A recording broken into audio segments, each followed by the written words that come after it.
Hello दोस्तों, एक बार फिर से स्वागत है आपके अपने यूट्यूब चैनल स्टार क्लासेस में। आज हम आप लोग के लिए मोस्ट इम्पॉर्टेंट क्वेश्चन लाए हैं जो विज्ञान का है, जो आपकी परीक्षा में इस क्वेश्चन से प्रश्न आएगा ही आएगा, इससे बाहर कोई भी प्रश्न नहीं आएगा। देखिए, और 27 फरवरी को आपका एग्जाम है और ये जितने भी क्वेश्चन लिखे हुए हैं यह आप हमेशा अपने आज से ही तय कर लेना कि हमें एक क्वेश्चन आने ही आने हैं। सभी लोग याद करके ही परीक्षा को देने आप लोग जाएंगे। जैसे पहला हमारा क्वेश्चन है कि संयोजन तथा वियोजन अभिक्रिया किसे कहते हैं। तो इन दोनों बहुत ही इंपॉर्टेंट है। इसमें से आपको दोनों में से एक पूछ सकता है कि संयोजन अभिक्रिया क्या होती है, वियोजन अभिक्रिया क्या होती है। उसके बाद ऊष्माक्षेपी तथा ऊष्माशोषी अभिक्रिया क्या होती है, दोनों में से एक पूछ सकता है या दोनों पूछ सकता है, या ऊष्माक्षेपी तथा ऊष्माशोषी अभिक्रिया में अंतर भी पूछ सकता है। उसके बाद आ गया रासायनिक समीकरण संतुलन करने की विधियां। ये आप लिख लीजिए, नोट कर लीजिए, 100% गारंटी के साथ संतुलित करने का क्वेश्चन आप में आएगा ही आएगा। अगर आप लोग को नहीं आएगा कि संतुलित कैसा किया जाता है तो आप लोग कमेंट में जरूर टाइप कीजिएगा, लिखिएगा, हम बता देंगे आपको कि संतुलित कैसे किया जाता है। उसके बाद चौथा क्वेश्चन हमारा आ रहा है अम्ल, क्षार एवं लवण की परिभाषा तथा उदाहरण। देखिए, ये तीनों अम्ल किसे कहते हैं, क्षार किसे कहते हैं, लवण किसे कहते हैं, इसकी तीनों की परिभाषा अनिवार्य है। और उसके बाद उदाहरण, यानी इन तीनों का दो दो उदाहरण आप लोग जरूर याद कर लीजिएगा। उसके बाद नेक्स्ट क्वेश्चन हमारा आता है कि बेकिंग सोडा बनाने की विधि, यानी बेकिंग सोडा जो होता है कैसे बनाया जाता है। उसके बाद इसके जस्ट नीचे हमने लिख दिया धावन सोडा। ये दोनों में से आप लोग दोनों याद कर लीजिएगा क्योंकि ये दोनों बहुत ही ज्यादा इंपॉर्टेंट है। उसके बाद सातवां क्वेश्चन हमारा आ रहा है प्लास्टर ऑफ पेरिस। ये भी आईएमपी है, वेरी इंपॉर्टेंट है ये, इसको भी आप लोग याद करके ही परीक्षा को देने जाएंगे। उसके बाद कह रहा है आठवां क्वेश्चन हमारा है उदासीनीकरण अभिक्रिया किसे कहते हैं, या उदासीनीकरण अभिक्रिया की परिभाषा बताइए। तो ये भी इंपॉर्टेंट है। उसके बाद धातु और आधातु के बारे में, धातु किसे कहते हैं, आधातु किसे कहते हैं, धातु क्या होते हैं, ऊर्जा के क्या होते हैं, सुचालक होते हैं कि कुचालक होते हैं, आधातु क्या होते हैं, इसके बारे में आप लोग याद कर लीजिएगा। उसके बाद विद्युत रासायनिक श्रेणी क्या होता है, सजातीय श्रेणी किसे कहते हैं, और आईयूपीएसी का नामकरण। ये भी 100% गारंटी के साथ 2 नंबर 3 नंबर का आपका आएगा ही आएगा। उसके बाद संतृप्त तथा असंतृप्त हाइड्रोकार्बन, इसमें परिभाषा भी पूछ सकता है या आपसे कह सकता है, दोनों में से एक दे सकता है कि संतृप्त हाइड्रोकार्बन किसे कहते हैं, असंतृप्त हाइड्रोकार्बन किसे कहते हैं, या ये पूछ सकता है कि संतृप्त तथा असंतृप्त हाइड्रोजन में क्या अंतर है, उसको लिखिए। उसके बाद 14वां प्रश्न हमारा आता है साबुनीकरण अभिक्रिया, यानी साबुनीकरण अभिक्रिया किस प्रकार से होता है, इसके बारे में आप लोग को लर्न करके याद करके जाना ही है। उसके बाद एस्टीकरण अभिक्रिया किसे कहते हैं, यह भी आपके लिए बहुत इंपॉर्टेंट है, मेंडलेव की आवर्त सारणी। और उसके बाद 17वां है दीर्घाकार आवर्त सारणी। ये दोनों भी आपके लिए बहुत ज्यादा इंपॉर्टेंट है। उसके बाद कह रहा है पाचन तंत्र का सचित्र वर्णन, श्वसन तंत्र का सचित्र वर्णन और उत्सर्जन तंत्र का सचित्र वर्णन। ये तीनों में से तो एक आपका कंफर्म है, तीनों में से एक आपको परीक्षा में पूछा जाएगा। इसीलिए आप ये तीनों एकदम ध्यानपूर्वक चित्र और चित्र में कैसा लिखा जाएगा यह आप लोग को बताना रहेगा, उस पे लिखना रहेगा। और यदि आप लोग चाहते हैं कि हम इन सारे क्वेश्चनों का आंसर आप लोग को दें तो आप लोग कमेंट में जरूर लिखिएगा, हम आप लोग के लिए इस सारे क्वेश्चन का आंसर लेकर आएंगे। अब उसके बाद देख लीजिए हमारा आ रहा है आपका लैंगिक जनन। देखिए, वेरी वेरी इंपॉर्टेंट है लैंगिक जनन और अलैंगिक जनन।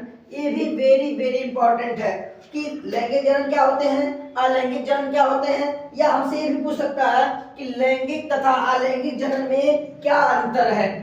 उसके बाद 30वां क्वेश्चन हमारा आ रहा है परागण, परागण किसे कहते हैं, और एक और 24वां हमारा है पुष्प की संरचना, ये देखिए ये भी बहुत ज्यादा इंपॉर्टेंट है। आप लोग फिगर बना के इसको कैसे प्रदर्शित किया जाता है उसके बारे में आप लोग जरूर याद कर लीजिएगा। उसके बाद अगला नेक्स्ट क्वेश्चन हमारा आ रहा है कि नर एवं मादा जनन तंत्र, ये भी बहुत ज्यादा इंपॉर्टेंट है, ये भी बहुत ज्यादा इंपॉर्टेंट है। परीक्षा में हमारे आपके जो परीक्षा आ रही है उसमें पूछ सकता है कि नर एवं मादा जनन तंत्र का सचित्र वर्णन कीजिए एवं नर एवं मादा जनन तंत्र में क्या अंतर है उसको प्रदर्शित कीजिए। उसके बाद ये भी हमारा बहुत ज्यादा इंपॉर्टेंट है कि डीएनए और आरएनए में क्या अंतर है, या यह क्वेश्चन कर सकता है कि डीएनए किसे कहते हैं, आरएनए किसे कहते हैं। उसके बाद मेंडल के आनुवंशिकता के नियम, मेंडल के आनुवंशिकता के नियम यह भी पूछ सकता है। उसके बाद ये हमारा इंपॉर्टेंट ये भी है कि एक संकर तथा द्विसंकर संकरण किसे कहते हैं, यह भी आपका बहुत ज्यादा इंपॉर्टेंट है। उसके बाद आ गया लिंग निर्धारण की प्रक्रिया, ये भी बहुत ज्यादा मोस्ट इंपॉर्टेंट क्वेश्चन है कि लिंग निर्धारण की प्रक्रिया, या इसमें पूछ सकता है कि इस चैप्टर में भी पूछ सकता है कि जो है लड़का या लड़की होना कैसे डिपेंड करता है, कब लड़का होता है कब लड़की होता है, तो उसके बारे में जब आप लोग पढ़ेंगे लिंग निर्धारण की प्रक्रिया तो आप लोग को उसमें पता होगा। उसके बाद यह है हमारा जो 3 क्वेश्चन है कि प्रकाश का परावर्तन, अवतल दर्पण तथा उत्तल दर्पण से प्रतिबिंब निर्माण, प्रकाश का अपवर्तन, ये तीनों जो है बहुत ज्यादा इंपॉर्टेंट है, ये तीनों बहुत ज्यादा इंपॉर्टेंट है, वेरी वेरी इंपॉर्टेंट। इसको आप लोग बिल्कुल ही याद करके जाना ही तो जाना है। उसके बाद तीसरा क्वेश्चन हमारा है कि लेंस से प्रतिबिंब का निर्माण, जी बिल्कुल आप लोग को पढ़े होंगे तो बताया गया होगा कि लेंस के द्वारा कैसे प्रतिबिंब का निर्माण होता है, प्रतिबिंब कैसे बनता है वह भी बताया गया होगा। उसके बाद लेंस की क्षमता कितनी होती है, और ये आपका ये भी बहुत ज्यादा इंपॉर्टेंट है, आईएमपी है, इसको हम लिख दे रहे हैं बीआईएमपी है, वेरी वेरी इंपॉर्टेंट है कि निकट दृष्टि दोष तथा दूर दृष्टि दोष, यानी क्वेश्चन पूछ सकता है कि निकट दृष्टि दोष किसे कहते हैं या दूर दृष्टि किसे कहते हैं, या ये भी पूछ सकता है कि निकट दृष्टि दोष क्या होता है और दूर दृष्टि दोष क्या होता है, या निकट दृष्टि दोष और दूर दृष्टि दोष में क्या अंतर है, या ये भी क्वेश्चन कर सकता है कि निकट दृष्टि दोष का निवारण लिखिए या दूर दृष्टि दोष का कारण एवं निवारण लिखिए। तो इसीलिए ये चैप्टर बहुत ज्यादा इंपॉर्टेंट है। उसके बाद 36वां नंबर का क्वेश्चन, यह भी बहुत ज्यादा इंपॉर्टेंट है, कह रहा मानव नेत्र का सचित्र वर्णन कीजिए, ये आपका 7 नंबर का आता है।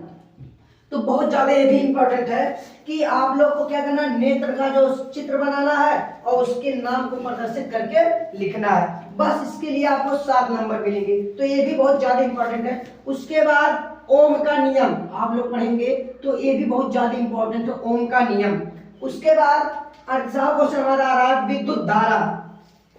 उसके बाद 29वां क्वेश्चन है विद्युत मोटर का नाम की चित्र या जनित्र का, ये भी बहुत ज्यादा बीएमपी है, VIMP, यानी वेरी इंपॉर्टेंट क्वेश्चन ये भी है, इसको तो याद करके ही जाना है। उसके बाद 40वां और 41वां हमारा क्वेश्चन ये भी बहुत ज्यादा इंपॉर्टेंट है। इसमें क्या कह रहा है कि समांतर श्रेणी क्रम संयोजन और समांतर क्रम संयोजन, आप लोग पढ़े होंगे कि श्रेणी क्रम संयोजन और समांतर क्रम संयोजन को, तो जो श्रेणी क्रम संयोजन होता है उसे R1 plus R2 plus R3 ऐसे प्रदर्शित करते हैं, और जो समांतर क्रम का होता है उसे 1/R1 plus 1/R2 plus 1/R3 dot dot dot इसी तरह से प्रदर्शित किया जाता है। उसके बाद 42वां हमारा है चुंबकीय बल रेखाएं किसे कहते हैं, ये भी बहुत ज्यादा इंपॉर्टेंट, लेकिन इससे भी ज्यादा इंपॉर्टेंट है बायो सेवर्ट का नियम। जी हाँ बिल्कुल, कि बायो सेवर्ट का नियम क्या है, या फ्लेमिंग 44वां क्वेश्चन जो है हमारा फ्लेमिंग के दाएं तथा बाएं हाथ का नियम लिखिए। दोनों पूछ सकता है या दोनों में से एक पूछ सकता है कि फ्लेमिंग के वाम हस्त भी पूछ सकता है, वाम हस्त का मतलब भी होता है बाएं हाथ का नियम। उसके बाद विद्युत मोटर हमने पहले ही बताया है, लेकिन एक बार फिर से लिख दिया कि विद्युत मोटर से जो आपका चैप्टर है विद्युत मोटर, उस चैप्टर को बिल्कुल तैयार करके जाना है, आएगा। उसके बाद फैराडे का प्रेक्षण नियम, ये भी बहुत ज्यादा इंपॉर्टेंट है। उसके बाद आप यहाँ गया ऊर्जा का स्रोत, यानी ऊर्जा के स्रोत किसे कहते हैं, ऊर्जा कैसे प्राप्त होती है, ऊर्जा किसे कहते हैं, इस तरह से क्वेश्चन बन सकते हैं। उसके बाद अर्थात जो हमारा लास्ट क्वेश्चन है, ओजोन परत का अपक्षय, यानी ओजोन परत का अपक्षय जब होता है तो क्या होता है और कैसे होता है, इसी के बारे में बताना है। तो एक बार आप सभी बच्चों से निवेदन है कि आप सभी बच्चे जितनी हो सके उतनी बार इन प्रश्नों का रिवीजन आप लोग कर लीजिएगा। अगर आप लोग कहेंगे तो हम इसका आंसर भी आप लोग को बता के दिखाएंगे। Thank you watching for this video.